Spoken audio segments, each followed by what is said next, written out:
Charina, alam mo ba yung kaklase natin si Steven? Yung nagtangka sa'yo, lumipat na sila ng bahay. Totoo ba? Pero doon pa rin ba siya mag-aaral? Hindi, Charina. Doon na siya magta-transfer sa probinsya nila at binebenta na yung bahay nila. O anak, hindi ka nalilipat ng eskwelahan kasi nalaman natin na magta-transfer na yung kaklase mong walang hiya. Opo, Nay. Hindi na po ako lilipat ng ibang school. Bakit, Charina? Balak mo bang lumipat ng ibang eskwelahan? Oo, sana, Rishin. Natakot kasi ako sa klase natin. Pero dahil sa sinabi mo, hindi na ako lilipat ng eskwelahan. Sige, Chari. Pumasok ka bukas ha. Alam mo naman, ikaw lang ang kaibigan ko sa school natin. Oo naman, Arisha. Papasok na ako bukas. O sige, Chari. Dito na ako. Pinalita ko lang naman sa'yo eh. Maraming salamat, Alicia. Wala po yun, Ate Angel. Sige, Arisha. Mag-iingat ka. Sige, Charina.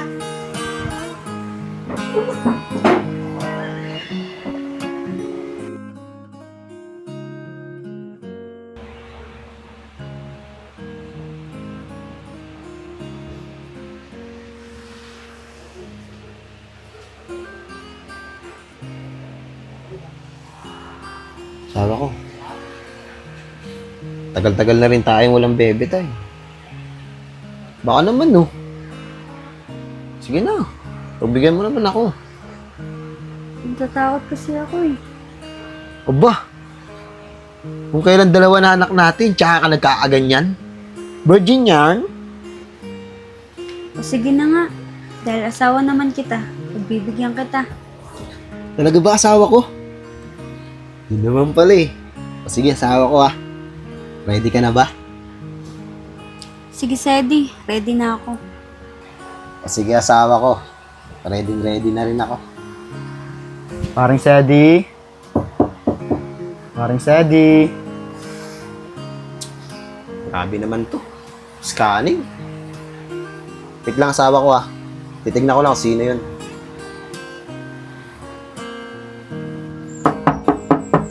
Paring Sedi? Sino naman kaya ito? Paring Sedi? Wait lang, andyan na! Oh, pare! Anong ginagawa mo dito? Biglaan ka ata. Pre, baka may extra pera ka dyan. Kasi may sakit yung nanay ko. Dadaling ko lang sa ospital. Pre, wala din kasi akong pera eh. Paano kaya gagawin natin yan? Sedi, ano problema?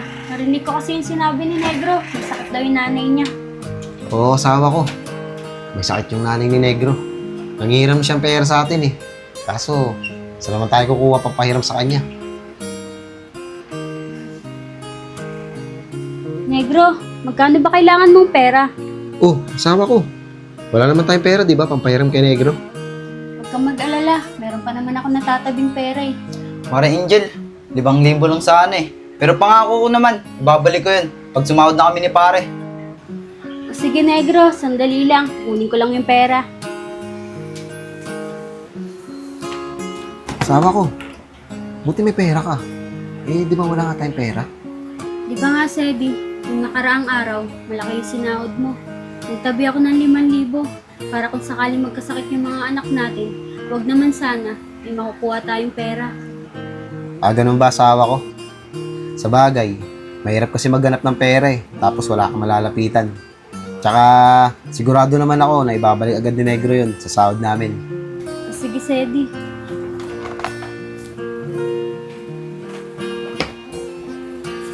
Negro, dalhin mo na kagad yung nanay mo sa ospital. Mare Angel, maraming salamat ah. Babalik ko to. Pare, dito na ako ah. Sige pare, mag-iingat ka. Tara, asawa ko. Asawa ko. Napakabait mo talaga. Kahit wala na tayong pera, nagawa mo pa rin magpahiram. Ano ka ba naman? Wala yun. Bakit naman hindi? Kung meron ka naman may papahiram. Sa bagay, kung paano asawa ko, yung pangako mo sa akin. Let's go!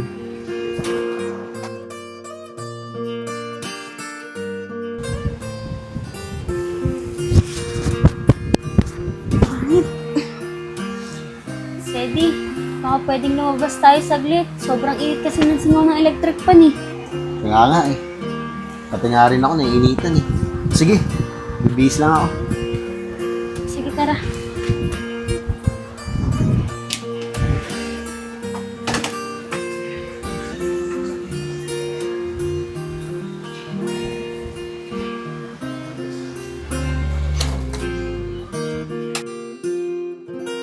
hangin dito.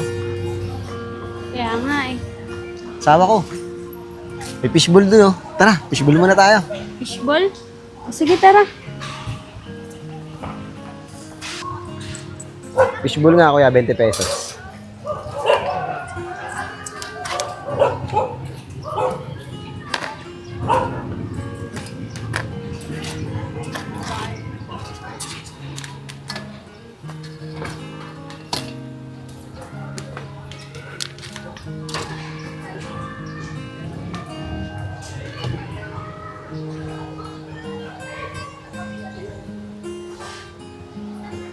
Tara. Hanap tayo matatambayan. Sige, tara. Tara, asawa ko, dito na lang muna tayo. Malilim tsaka mahangin. Oh, asawa ko. Teka, kumakain ba ako niyan? Oo naman. Yung wala pa nga tayong anak. Ito yung lagi natin kinakain. Ah, ganun ba? O sige, titikman ko. Oh. O ano? Sarap naman pala siya. Di ba? Favorite natin to dati.